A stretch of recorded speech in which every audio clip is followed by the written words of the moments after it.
After living for 5 years with her Aunt Dete without being allowed to leave the house, an orphan girl called Heidi is being taken to the Swiss Alps to stay with her grandfather.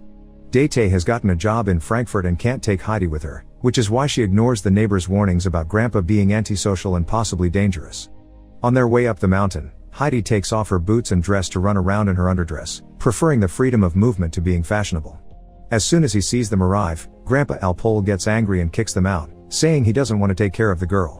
Dete pretends to leave with the child, but in truth, she takes Heidi behind the house and tells her to stay while she runs away. Alpohi notices this and yells at Dete, but Heidi tells him she doesn't want her either. Refusing to accept the girl in his life, Alpohi enters his home and locks the door, so Heidi decides to sleep in the barn with the goats. The next morning, Alpohi gives Heidi some goat milk as breakfast and then takes her to church. The priest takes a close look at Heidi and declares her healthy and strong. He thinks it's Alpohi's duty to take care of his own blood, but since Grandpa won't change his mind, the priest comments he'll be going to Mayenfeld in 3 days so he can take Heidi with him to see if any farmer will have a use for her. When they return home, Heidi wonders if she should sleep in the barn again, and Alpohi tells her she can sleep wherever she wants. Since Alpohi only has one bed and one chair, Heidi looks for another spot and finds a set of stairs that she climbs to find an attic full of hay. After deciding that will be her bedroom, Heidi tells Alpohi that she would rather not leave, but gets no answer. The following day, goatherd Peter comes over to pick up Alpohi's goats and Grandpa gets the chance to ask him to take Heidi with him for the day, perhaps even teach her how things are done in the mountains. After Alpohi gives Heidi some cheese and sausage for her lunch, Heidi is happy to join Peter and spend the day running with the goats, enjoying this much more than being inside the house all day like her aunt used to make her. While Heidi has fun, Peter takes a bite from her food, then blames it on the goats when Heidi notices. Suddenly, 2 goats begin fighting and Peter hits them with a stick to make them stop. Heidi greatly disapproves of this and, after making him stop, she offers a deal: if he never hits a goat again, she'll give half of her food to him every day. Peter gladly accepts, but asks her to promise not to tell Alpohi because people in town say he killed someone in the past. When Heidi returns home, she acts awkwardly around her grandpa and says she'll sleep in the barn, so Alpohi quickly guesses she's heard the rumors. He asks Heidi what she trusts more, rumors, or her own eyes and ears. Heidi chooses her own judgment and hugs Alpohi before going to sleep in the attic. The next day, while Heidi continues to have fun and bond with Peter, Alpohi does some carpentry to show his granddaughter how touched he is by her affection. When Heidi comes home, she's surprised to find a second chair at the table and some fantastic news: Alpohi will allow her to stay for good. Weeks pass and Heidi has fun with Peter every day, she even cuts her hair to be more comfortable. One day, Peter tells her he won't be coming for a few months because he'll be going to school, so they'll see each other again in the spring, but she should come by his house to visit him sometime. Heidi wants to go to school too, and whenever they go to town, the neighbors also remind Alpohi that a kid needs education and friends. Alpohi refuses though, explaining Heidi won't be able to come down the mountain to attend school when winter comes. Things get boring when it begins to snow. Alpohi carves a little bird for Heidi to make her feel better, but it doesn't help much, so he tries to make a sleigh next. This actually works well, and the two of them have fun sleighing down the mountain before Alpohi drops Heidi at Peter's for a playdate. Heidi gets to meet Peter's mother and grandmother, but his dad is dead. The grandmother is blind and there aren't many things she can eat because she's missing most of her teeth, which is a problem because all they have to eat is stale bread. Peter isn't doing well at school and doesn't understand why he needs to learn to read because he doesn't need it to herd goats, but his mother doesn't allow him to quit. When Alpohi comes to pick Heidi up, she tells him she's realized how lucky she's to have him. Years pass and Heidi lives a peaceful happy life with her grandpa. One day, Dete comes back saying she's found a nice place for Heidi with her employers, which would allow her to make friends and go to school. However, Alpohi refuses to allow Heidi to leave and points out how Dete suddenly cares about her niece all of a sudden. Embarrassed, Dete responds she only left Heidi because she didn't have a choice back then. She argues with Alpohi but doesn't get to change his mind, so Dete pretends to leave when actually she goes further into the mountains to find Heidi among the goats. Dete makes the offer again, and when Heidi replies she wants to stay, Dete tells her Alpohi also wants her to go because he wants what's best for her. Upset, Heidi allows Dete to take her away, and Peter sees all this. When he takes the goats back to Alpohi, Grandpa notices Heidi is gone and quickly guesses what happened, so he runs all the way to town. But by the time he gets there, it's too late. Date's already left with Heidi, and the neighbors make fun of Alpohi for it. In Frankfurt, Heidi is taken to the Seesman mansion, where he meets the butler Sebastian, the maid Tinette, and, most importantly, Governess Rottenmeier. This Rottenmeier lady isn't happy to see Heidi because she looks like a wild child with no manners, but Dete reminds her this is what they asked for, an unspoiled child of this age to be friends with the house's kid, Clara. While Dete demands her part of the deal and leaves, Heidi meets Clara, who can't walk and is wheelchair bound. The girls immediately hit it off, and when Heidi accidentally pushes Clara's chair against the table, Clara lies to protect her and tells Rottenmeier that it was her fault. There's a lot for Heidi to learn in order to be accepted as Clara's companion. They wash her, give her a proper dress and boots, teach her table manners and forbid her from running around the house or being loud. Heidi must also take classes with Clara and shocks everyone when she confesses she can't read. Rottenmeier wants to get rid of her, but she can't do that until Clara's dad comes back from his trip, so in the meantime, the instructor must teach Heidi how to read while still keeping up with Clara's lessons. Heidi adapts quickly to the rules of the house, but she doesn't change entirely and keeps most of her quirks. She still prefers nature over a house and dreams of the mountains every night, and whenever she can get away with it, she hides bread rolls in her pockets. She and Clara grow very close. This bond inspires Clara to share what happened to her. After her mother's death, Clara became so ill that she lost her ability to walk. Before Heidi came along, she felt lonely and caged in this house because her father's always away on business trips. One afternoon, Heidi refuses to take the daily nap and asks Sebastian to open a window for her. Sadly, she still can't see the mountains, causing Sebastian to explain that in order to see the mountains from here, she would have to get into the very tall city tower. Afterward, Heidi sneaks Clara out of the house and shows her around the city, because Clara is never allowed to go outside. When they find the city tower, Clara waits by the door while Heidi goes as high as possible, only to get disappointed when not even up here it's possible to see the mountains. Clara is a little nervous to be alone, but her mood improves when she finds a person selling kittens and decides to buy them all. Back at the house, Rottenmeier panics when she can't find the girls and sends all the servants out to search for them. It's Sebastian who finds them, and Clara fortunately covers the kitties with the blanket they came with before he can see them.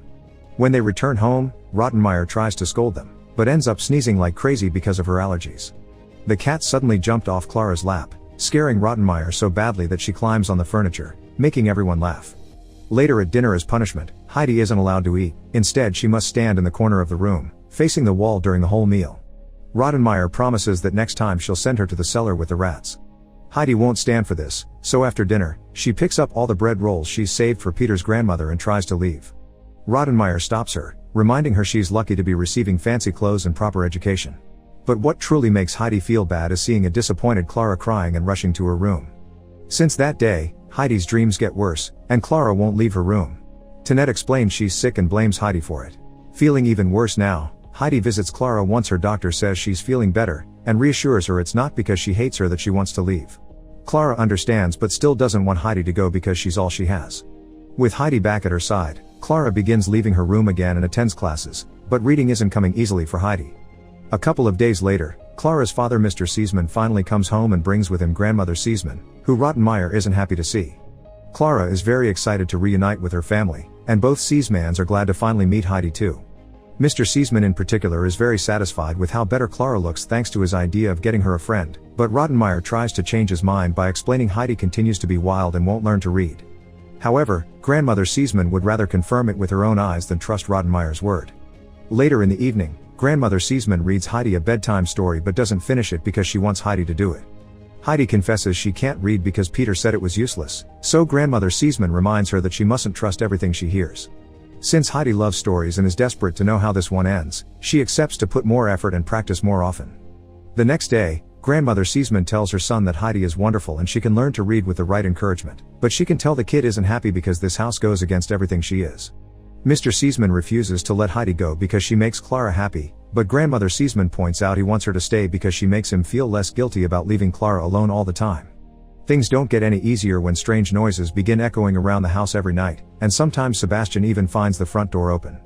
All the servants and even Rottenmeier think there may be ghosts in the house, but Mr. Seesman doesn't believe it. With every day that passes, Heidi practices her reading more with the book that grandmother Seesman left her, and eventually manages to read the whole story to everyone. The teacher takes all the credit, and Mr. Seesman decides this shows Heidi is good enough to stay in the house for good. This makes Clara very happy, but Heidi is upset and cries every night before falling asleep. One evening, after grandmother Seesman has already gone back to her own house, Mr. Seesman is playing a game of chess with the doctor when suddenly, they hear the noises the servants had warned them about. The men grab their guns, thinking it may be thieves, but it turns out it's just Heidi sleepwalking. She comes down every night, opens the door, and stares at the distance before returning to her room and lying down at the end of the bed like she would do with a goat.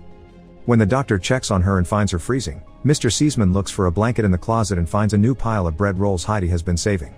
Then, Heidi wakes up, and when the doctor asks her if she's in pain, Heidi explains her chest hurts. Afterward, the doctor has a chat with Mr. Seesman in private to explain Heidi is ill with homesickness and her nerves are in quite a state, so she should be sent home. At first, Mr. Seesman refuses, but then he spends the night thinking about what happened to his wife. The next morning, when Clara asks about the ghost, her father explains it was Heidi sleepwalking because she's suffering, which is why they'll be sending her home. Clara gets incredibly upset by this news and throws a fit, screaming a Heidi too before she leaves for her bedroom. Heidi is happy to hear she'll go back to Alpohi, but she still worries about Clara and tries to talk to her, yet Clara won't open the door.